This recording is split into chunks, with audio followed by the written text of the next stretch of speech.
But in an era where data and analytics has become so prevalent in marketing, how do today's CMOs, who perhaps haven't developed their skill sets over the course of their career, stay relevant? I think what you've got to do with sort of this whole idea of data, and I must admit I am, probably because of my age maybe, but I don't know, I am that sort of person who when someone says the word big data I start to sort of try and hide under the desk because I usually think I'm going to get rather cross with a bunch of slightly flannelly things here. Yeah. But actually genuinely understanding what you can use that's information that's related to your business and your business's performance and your customer and the actions and activities they undertake, and don't just look at everything you could possibly know. And we have all what I call, I get decks of stuff that I call strokey business stuff, which is interesting. And now, are we actually going to do anything with that? Nope. Okay. Well, that's really interesting. I'm glad you spent 2 weeks figuring all that stuff out, because we can't do anything with it. So the other part of this is action. What actions do you expect to take? And we sort of tend to look at some aspects in our digital world in 3 chunks, I suppose. We've got what we call the journey to choose. So a customer wants to choose a product. It could be a business, could be kind of, a customer in the retail bank. But basically, they're going to go on this journey.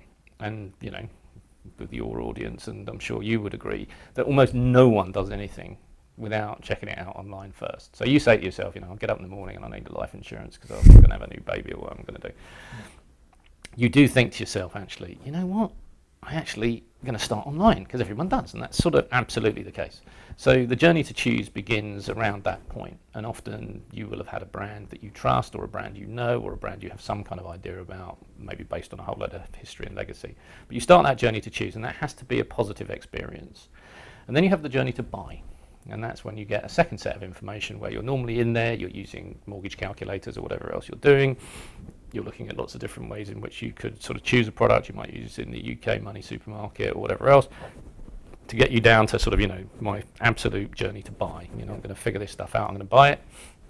And then I've got my journey to use, which says I'm going to log in every day. I'm going to move money from one account to another. And I think what we try and do is look at those 3, not with big iron kind of railings between them, but try and say to ourselves, let's be with our customer. Let's put ourselves in their shoes as they go through these things. And then what's the data that we've got that's helping us understand this? Telling me you got 8 million impressions doesn't actually help. Telling me how many customers clicked on the banner and went to the mortgage calculator and how much time they spent on the mortgage calculator, and if we offered them the option to save the calculations, what happened next, that's stuff I can now play with. I can do some stuff.